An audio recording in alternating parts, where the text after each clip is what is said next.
Bismillahirrahmanirrahim. Assalamualaikum warahmatullahi wabarakatuh. Alhamdulillah.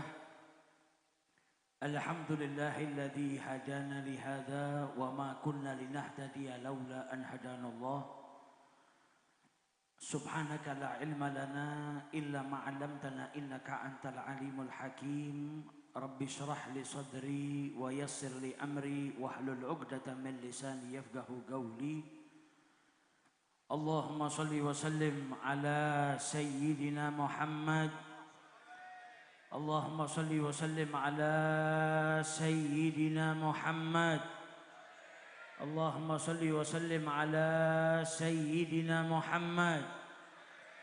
Miftahi bab rahmatillah adada ma fi ilmillah salatan wa salaman daimaini bidawami mulkillah wa ala alihi wa sahbihi ajma'in amma ba'du.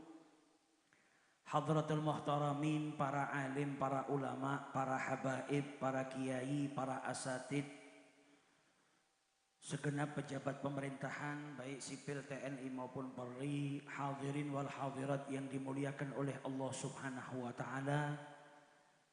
Semoga majlis yang kita hadiri pada malam hari ini dihujani berkah oleh Allah Subhanahu wa taala, dan keberkahan majlis ini insya Allah memberikan keselamatan bagi kita semua di dunia sampai di akhiratnya Allah Subhanahu wa taala. Amin ya rabbal alamin. Dahulu 1400 tahun yang lalu, saat Nabi Muhammad duduk di dalam masjidnya, tiba-tiba ada 3 orang yang datang ke masjidnya Rasulullah Sallallahu Alaihi Wasallam. Yang pertama datang ngelihat ada tempat yang kosong dekat dengan Nabi Muhammad. Maka ia pun melangkah tanpa mengganggu orang yang duduk menuju ke tempat yang kosong, duduk dekat Nabi besar Muhammad Sallallahu Alaihi Wasallam. Kemudian yang kedua datang mau maju ke depan karena ngelihat ramai orang, malu. Maka ia duduk di penghujung majelis, di tempat dia berdiri. Yang satunya lagi datang ngelihat masjidnya Nabi penuh, banyak yang duduk bersama Nabi, pergi. Gak jadi masuk. Setelah Nabi Muhammad menjelaskan kepada para sahabatnya ilmu-ilmu yang beliau sampaikan, selesai majelis, Nabi berkata kepada para sahabatnya, mau tidak kalian ku beritahu tentang 3 orang yang tadi datang ke sini. Kemudian Nabi Muhammad menjelaskan, yang pertama dia datang dan berharap untuk mendapatkan keridhaan dan perlindungan dari Allah Subhanahu wa taala. Ngelihat ada tempat di depan yang kosong, kemudian ketika melangkah ke depan gak ganggu yang lain, gak melewatin pundak-pundaknya orang, maka ia pun mendekat. Tujuannya apa? Supaya lebih dekat dengan Nabi besar Muhammad Sallallahu Alaihi Wasallam. Maka Allah pun memberikan perlindungan kepadanya. Yang kedua, dia datang, dia dapatin orang sudah banyak. Maka dia malu mau melangkah, malu mau maju ke depan. Maka Allah pun malu kepada dirinya. Dan Nabi Muhammad dalam haditsnya menjelaskan, barang siapa yang malu kepada Allah Subhanahu wa taala, maka dia dijauhkan dari siksanya Allah Subhanahu wa taala. Mau maksiat malu. Saya malu kalau sampai Allah melihat saya sedang melanggar perintahnya. Saya malu kalau Allah melihat saya sedang tidak mengerjakan perintahnya. Orang yang malu kepada Allah akan diberikan keamanan oleh Allah Subhanahu wa taala dari siksanya Allah Subhanahu wa taala. Dan yang ketiga kata Nabi Muhammad, dia menolak, maka ia pun ditolak oleh Allah Subhanahu wa taala. Dia lihat ada majelis bersama Rasulullah, hanya karena banyak orang akhirnya enggan datang, enggan duduk, maka ia pun ditolak oleh Allah Subhanahu wa ta'ala. Maka kita harapkan duduknya kita di majelis ini, niat kita untuk mendapatkan keridhaan Allah dan mendapatkan perlindungan dari Allah Subhanahu wa ta'ala seperti niatnya orang yang tadi ke majelisnya Rasulullah. Dan kita harapkan Allah memberikan perlindungan dan keridhaannya kepada kita. Amin ya rabbal alamin. Alhamdulillah, malam hari ini kita juga berada di malam-malam yang istimewa, di bulan Rajab, bulan yang penuh ampunan. Mungkin ada daripada saudara-saudara kita dari mulai masuk bulan Rajab gak pernah minta ampun sama Allah Subhanahu wa ta'ala. Masuk bulan Rajab istighfar gak pernah, taubat gak pernah, minta ampun sama Allah gak pernah. Tapi malam hari ini alhamdulillah kita digerakkan oleh Allah Subhanahu wa ta'ala hadir ke majelis ini, yang insya Allah tidak keluar dari majelis ini kecuali dosa-dosa kita diampuni oleh Allah Subhanahu wa ta'ala. Amin ya rabbal. Karena majelis ilmu, majelis zikir, majelis sholawat ini yang menjadikan kita bahagia. Yang sumpek datang ke majelis zikir hilang sumpeknya. Yang punya hajat datang ke majelis-majelis seperti ini diijabahi hajatnya oleh Allah. Yang sakit datang ke majelis seperti ini diberi kesembuhan oleh Allah Subhanahu wa ta'ala, asalkan niatnya semata-mata untuk mendapatkan keberkahan dari Allah Subhanahu wa ta'ala. Dulu ada satu orang budak diperintahkan sama majikannya pergi ke pasar. Majikannya ahli maksiat. Sampai dikatakan majikan ini gak ada satu perbuatan dosa kecuali pernah diicipin. Gak pernah sholat, minum minuman keras, ahli maksiat, bahkan sering menyiksa budaknya. Maka budaknya dikasih uang 4 dirham. Kau pergi ke pasar belikan saya ini. Itu budak pergi ke pasar, sampai di pasar dia heran. Lihat pasar sudah siang hari tutup, gak ada yang buka. Semua toko di pasar tutup. Maka budak ini heran. Akhirnya dia cari orang, dapat orang satu lewat, ditanya, ini mana penduduk pasar? Sudah siang kok belum ada yang buka. Maka orang yang lewat tadi bilang, ini hari ini ada pengajian di tempatnya salah seorang ulama besar namanya Syekh Mansur. Syekh Mansur itu kalau ngaji satu desa semuanya hadir. Makanya orang-orang pasar ini semuanya belum buka tokonya karena masih ngaji di tempatnya Syekh Mansur. Maka budak ini tadi kemudian pergi ke tempatnya Syekh Mansur. Daripada saya nganggur duduk di pasar, pasarnya belum buka, mending saya pergi ke tempat Syekh Mansur, saya ngaji di sana, selesai ngaji baru beli hajatnya majikan saya. Sampai di tempatnya Syekh Mansur, selesai pengajian ada fakir miskin. Minta sama Syekh Mansur, ya Syekh, saya ini sedang butuh. Saya ini sedang kepepet, tolong bantu saya butuh uang 4 dirham. Kata Syekh Mansur, saya hari ini belum dapat rezeki dari Allah. Rezeki uang belum dapat. Tapi sebentar, barangkali di majelis ini ada yang bisa bantu. Maka Syekh Mansur bilang kepada santri-santrinya yang hadir, siapa yang mau bantu fakir miskin ini 4 dirham, maka saya akan doakan dengan 4 doa. Doanya orang soleh itu makbul. Belum lagi doanya di majelis ilmu. Kata Nabi Muhammad, tidak berkumpul 40 orang dari umatku kecuali di situ ada wali min auliyaillah. 40 umat Islam berkumpul, salah satunya wali. Kalau mengamini doa-doanya diijabahi oleh Allah Subhanahu wa taala. Kita yang duduk di sini ada berapa ribu? Maka kesempatan nanti ketika baca doa Maulid Simtud Duror, doanya komplit, permintaan dunia ada, permintaan akhirat ada. Maka kalau kita amini, insya Allah hajat-hajat kita dikabulkan oleh Allah Subhanahu wa ta'ala. Ini budak gak pakai berpikir panjang. Ketika fakir miskin tadi butuh 4 dirham, dia ngacungkan tangannya, saya mau bantu orang itu. Padahal bukan uangnya, uangnya majikannya. Dikasihkan ke fakir miskin tadi, kemudian dia dipanggil oleh Syekh Mansur. Kau mau doa apa? Saya doakan biar diaminin orang segini banyaknya, biar doanya mustajab. Kata budak tadi, yang pertama doakan supaya majikan saya itu taubat. Budaknya ini sering dizolimin, tapi nggak lupa sama majikannya. Nggak minta doakan supaya majikan saya nggak bisa ngentut, nggak bisa buang air sampai mati. Nggak minta supaya majikannya dihukum sama Allah. Enggak. Saya punya majikan, zalim sama saya, tapi saya nggak mau dia mati dalam keadaan maksiat, belum dapat ampunan dari Allah. Doakan supaya majikan saya bertaubat. Didoakan sama Syekh Mansur. Yang kedua, kau minta apa? Yang kedua, tolong doakan supaya saya dibebaskan. Sudah capek saya jadi budak. Doakan supaya majikan saya membebaskan saya. Didoakan sama Syekh Mansur. Yang ketiga, kau minta apa? Yang ketiga, doakan supaya saya dapat rezeki untuk ganti 4 dirham duit majikan saya yang saya pakai ini. Ini bukan duit saya. Kalau saya nggak bisa ganti nanti repot. Tolong doakan saya dapat gantinya supaya saya bisa ganti duitnya majikan saya. Didoakan oleh Syekh Mansur. Yang keempat, kau minta apa?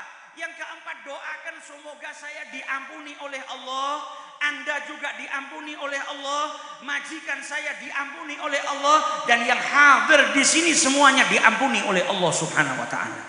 Didoakan sama Syekh Mansur.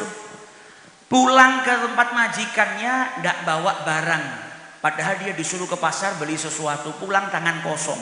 Sudah perginya berjam-jam, pulang nggak bawa apa-apa. Majikannya begitu melihat langsung marah. Mana kau pergi berjam-jam, pulang nggak bawa apa-apa? Kata majikannya, tunggu dulu. Ini semua ada kisahnya. Kenapa kok saya lama pulang nggak bawa apa-apa? Ada ceritanya. Kata majikannya, apa ceritanya? Saya tadi pergi ke tempatnya Syekh Mansur. Ada fakir miskin. Kemudian kata Syekh Mansur, yang mau bantu saya doakan. Majikannya penasaran.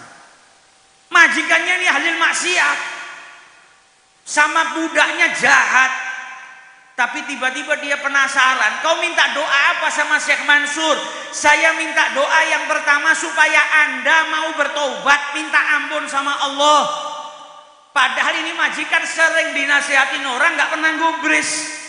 Tapi ketika doa dipanjatkan di majelis ilmu, diijabahi oleh Allah Subhanahu wa ta'ala. Itu majikannya ketika dengar, apa yang kau minta? Yang saya minta Anda mau bertobat. Dia langsung berkata, tubtu ilallah. Detik ini juga saya bertobat kepada Allah Subhanahu wa ta'ala. Kemudian yang kedua apa? Yang kedua, saya minta sama Syekh Mansur supaya saya didoakan agar merdeka. Apa kata majikannya? Anta hurrun liwajhillah. Padahal beli budak itu mahal. Ini budak nggak pernah berhayal kalau suatu saat dia bakal dimerdekakan sama majikannya. Kenapa? Majikannya pelit, majikannya ahli maksiat, nggak suka kebaikan. Tiba-tiba berkat doa di majelis, majikannya langsung membebaskan dirinya semata-mata karena Allah, tanpa ada persyaratan dia harus bayar sekian. Yang ketiga, kau minta apa? Yang ketiga, saya minta supaya Allah ngasih rezeki, supaya saya bisa ganti 4 dirham Anda. Uang Anda tadi saya pakai buat sedekah ke para fakir miskin. Kata majikannya, nggak usah dibayar. Saya ikhlas lillahi ta'ala. Ini saya tambahin 100 dirham. Makanya 4 dirham diikhlaskan, bahkan diberikan rezeki sama Allah Subhanahu wa ta'ala melalui majikannya. Terus yang keempat, apa yang kau minta? Kata budaknya, yang keempat, saya minta supaya Allah mengampuni saya, ngampuni Syekh Mansur, ngampunin Anda, dan mengampuni yang hadir. Kata majikannya, kalau yang itu saya nggak bisa ngabulkan. Kalau yang pertama, kedua, ketiga itu urusannya sama saya, maka saya bisa berikan. Kalau yang keempat, urusannya sama Allah Subhanahu wa ta'ala. Nah, yang gerakkan si majikan untuk memenuhi 3 permintaan Allah, maka mustahil permintaan yang keempat tidak dikabulkan oleh Allah Subhanahu wa ta'ala. Yang menggerakkan majikan tadi untuk bertaubat, mengikhlaskan utangnya, merdekakan Allah, maka mustahil permintaan keempat ditolak oleh Allah Subhanahu. Nah, kita yang hadir di sini kan masih banyak yang jadi budak. Kita itu budaknya hawa nafsu, kita budaknya dunia, kita masih membudak kepada harta, maka hadirnya kita di majelis ini, kita berharap semoga keluar dari majelis ini kita dibebaskan oleh Allah dari perbudakan dunia, dari perbudakan selain menjadi hamba Allah Subhanahu wa ta'ala. Kita yang duduk di majelis ini ya masih banyak utang. Ada enggak yang enggak punya utang di sini? Maka kita minta sama Allah Subhanahu wa ta'ala semoga keluar dari majelis ini bukan hanya dilunasi utang kita, tapi kita diberikan rezeki yang berlimpah oleh Allah Subhanahu wa ta'ala. Dan kita yang ada di sini masih banyak yang punya dosa, belum bertaubat atau taubatnya belum diterima oleh Allah. Maka berkat majelis ini kita mohon kepada Allah agar digerakkan hati kita untuk bertaubat, diterima taubat kita oleh Allah Subhanahu wa ta'ala, dan diampuni dosa-dosa kita. Amin ya rabbal alamin. Dan mumpung ini bulan Rajab, saya akan sedikit aja membawakan, mengingatkan kita kembali akan peristiwa yang paling membahagiakan Nabi Muhammad. Karena orang yang ngaku cinta sama Nabi harus cinta dengan apa yang dicintai sama Nabi Muhammad. Peristiwa yang indah yang dialami oleh Nabi besar Muhammad sallallahu alaihi wasallam, yaitu ketika beliau diperjalankan oleh Allah Subhanahu wa taala melalui perjalanan Al-Isra wal Mi'raj. Kisahnya Isra wal Mi'raj sudah sering kita dengar. Maka dari itu di bulan Rajab ini, karena ini bulannya Sholat turun perintahnya sholat 5 waktu di bulan Rajab. 1 tahun sebelum hijrahnya Nabi Muhammad, Nabi diundang oleh Allah salah satunya untuk menerima perintah sholat. Semua perintah dalam agama Islam ini dari Allah melalui perantara malaikat Jibril dibawa di dunia, disampaikan kepada Nabi Muhammad. Puasa Allah ke Jibril, Jibril turun ke dunia ketemu sama Nabi Muhammad. Ya ayyuhalladzina amanu kutiba alaikumusiyam kama kutiba alal ladzina min qablikum la'allakum tattaqun. Perintah zakat, perintah haji, semua perintah dari Allah ke malaikat Jibril, Jibril ke Nabi Muhammad. Kecuali perintah sholat, nabinya diundang langsung oleh Allah Subhanahu wa ta'ala. Merintahkannya bukan di dunia, bukan di bumi, tanpa perantara. Ini menunjukkan besarnya derajat sholat dan pentingnya sholat. Oleh karena itu wasiatnya Nabi Muhammad sebelum meninggal sampai diulang 3 kali. Allah fis sholat. Jangan sampai tinggalkan sholat, jangan sampai tinggalkan sholat, jangan sampai tinggalkan sholat. Kalau kita ngaku cinta sama Nabi Muhammad, wasiatnya Nabi nggak kita kerjakan berarti nggak cinta, dusta. Kalau kita ngaku cinta sama Nabi Muhammad, harusnya kita mencintai apapun yang dicintai oleh Nabi. Nabi Muhammad yang paling dicintai apa? Sholat. Wa ju'ilat qurratu aini fis sholat. Yang paling dicintai sama Nabi, yang menjadi cahaya mata Nabi, pelita hati Nabi, kesukaan hati Nabi adalah sholat. Makanya kalau datang waktu sholat, Nabi senantiasa berkata kepada Bilal, arihna ya Bilal, bahagiakan kami wahai Bilal. Datang waktunya sholat, Bilal diperintahkan mengumandangkan azan. Dengan Nabi berkata apa? Bahagiakan kami. Karena apa? Setiap kali datang waktu sholat, Nabi Muhammad bahagia. Nah, yang perlu kita tanyakan kepada diri kita, kita kalau datang waktu sholat bahagia atau tidak? Setiap datang waktu sholat kita bahagia atau kita malas? Padahal sholat itu perjumpaan seorang hamba dengan Tuhannya. Kalau kita malas sholat berarti malas berjumpa dengan Allah. Kalau kita malas sholat, tanyakan kepada diri kita sendiri, apa yang dilakukan oleh Allah sampai kita malas berjumpa dengannya. Kita itu kalau malas ketemu sama orang, berarti orangnya pernah berbuat salah sama kita. Atau orang itu kalau bicara nggak enak, atau orang itu sombong. Nah, Allah yang ngasih kita makan, Allah yang ngasih kita rezeki, Allah yang ngasih kita kesehatan. Masa ketika kita dipanggil sama Allah, kita malah nggak mau berjumpa dengan Allah Subhanahu wa ta'ala.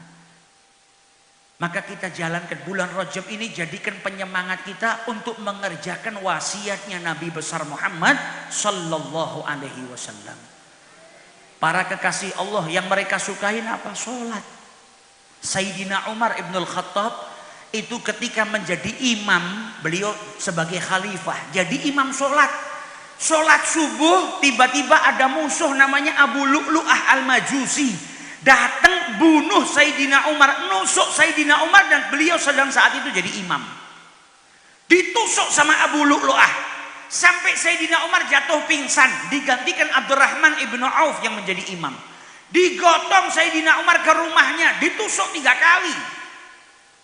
Sakit, sakaratul maut, hampir meninggal dunia. Ketika siuman ada yang mengingatkan Sayyidina Umar, as-salatu ya amirul mu'minin. Sholat wahai amirul mu'minin. Tadi kau belum sholat subuh, tengah-tengah sholat kau ditusuk, kau pingsan, batal sholatmu, kau belum sholat. Maka Sayyidina Umar berkata apa? Naam, benar. La hadza fil Islam liman tarikas sholat. Tidak ada keberuntungan dalam Islam bagi mereka yang meninggalkan sholat. Jangan harap beruntung, jangan harap bahagia bagi mereka yang meninggalkan sholat. Dalam keadaan luka parah, beliau duduk sholat dalam keadaan duduk dan darahnya sambil mengucur. Karena umat Islam gak boleh meninggalkan sholat. Sholat itu boleh ditinggalkan untuk 2 golongan. Yang pertama mati, kalau sudah mati baru boleh gak sholat. Yang kedua hilang akal. Edan, gila, tahu gila? Kalau gila baru boleh meninggalkan sholat, tidak sholat. Karena apa? Akalnya tidak waras.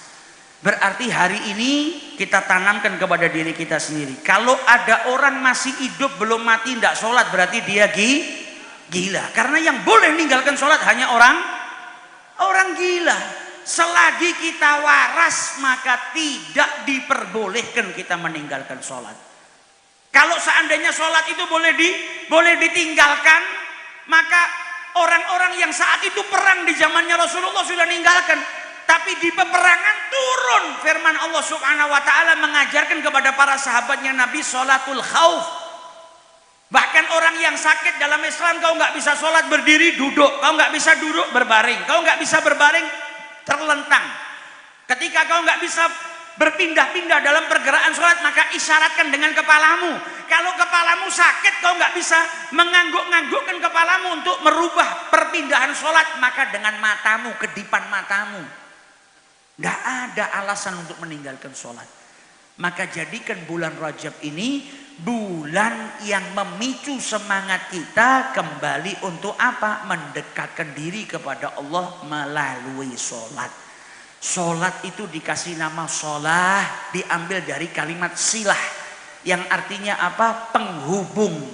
Sholat itu yang menghubungkan kita dengan Allah Subhanahu wa ta'ala. Kalau manusia tidak sholat berarti dia tidak terhubung dengan Allah Subhanahu. Hari ini orang punya handphone tidak ada internetnya 2 hari betah enggak? Tidak betah. Tapi anehnya ada orang 1 minggu nggak sholat, nggak terhubung dengan Allah, betah. Maka sebagaimana kita nggak betah kalau punya handphone nggak ada sinyalnya, nggak ada internetnya, jangan pernah betah kalau hubungan kita dengan Allah Subhanahu wa ta'ala terputus. Selalu charger keimanan kita dengan apa? Melaksanakan sholat. Karena sholat adalah penghubung kita dengan Allah Subhanahu wa ta'ala. Jadikan bulan Rajab ini penyemangat kita. Yang sholatnya tadinya nggak pernah jamaah, mulai dari sekarang lihatkan. Jangan nanti di akhirat jadi orang miskin. Ketika ngelihat saudara-saudaranya dapat imbalan banyak dari Allah karena sholat jamaah, kita nggak sholat jamaah. Maka mumpung kita diberikan kesempatan oleh Allah Subhanahu wa ta'ala, kerjakan sholat secara jamaah. Saya susah kalau 5 waktu mulai dari 1 waktu. Niatkan saya nggak mau sholat maghrib kecuali jamaah. Jalani istiqomah dulu sebulan, 2 bulan, 3 bulan sudah istiqomah, tambah isyanya. Sudah jalan 2 bulan, 3 bulan, tambah subuhnya. Sudah jalan 2 bulan, 3 bulan, tambah zuhurnya. Nanti 5 waktu semuanya akhirnya dikerjakan secara jamaah. Dan perintahkan kepada keluarga kita, khususnya kepala keluarga, jangan sampai teledor anak, istri. Jangan pernah bosan untuk tanya sudah sholat atau belum. Karena kepala rumah tangga bertanggung jawab. Kalau anaknya nggak sholat, bapaknya dosa. Kalau istrinya nggak sholat, suaminya juga berdosa. Didik anak kita mulai dari kecil untuk tidak meninggalkan sholat. Didik anak kita dari kecil untuk melaksanakan sholat berjamaah. Supaya apa? Supaya anak kita kelak membahagiakan kita ketika bersaksi di hadapan Allah Subhanahu wa ta'ala. Semoga majelis ini jadikan kita semangat untuk mengerjakan apa yang diperintahkan oleh Allah.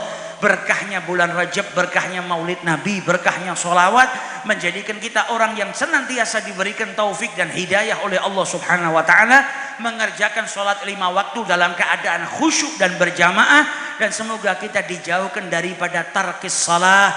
Semoga kita tidak meninggalkan sholat sampai ajal menjemput kita, dan dijadikan anak-anak kita, istri-istri kita, keluarga-keluarga kita orang-orang yang cinta kepada sholat dan orang-orang yang cinta mendekatkan diri kepada Allah Subhanahu wa ta'ala. Allahumma barik lana fi Rajab wa Sya'ban wa ballighna Ramadan wa ja'alna mimman shama imanan wa ihtisaban hatta nahdha bil ghufran wal 'idkat minan niran. Wa sallallahu ala sayyidina Muhammadin wa ala alihi wa sahbihi wa sallam walhamdulillahi rabbil alamin. Alhamdulillah, demikian tadi apa yang disampaikan oleh beliau guru kita Al-Habib Ahmad bin Muhammad Al-Habsyi tentang pentingnya kita melaksanakan sholat 5 waktu, khususan sholat berjamaah.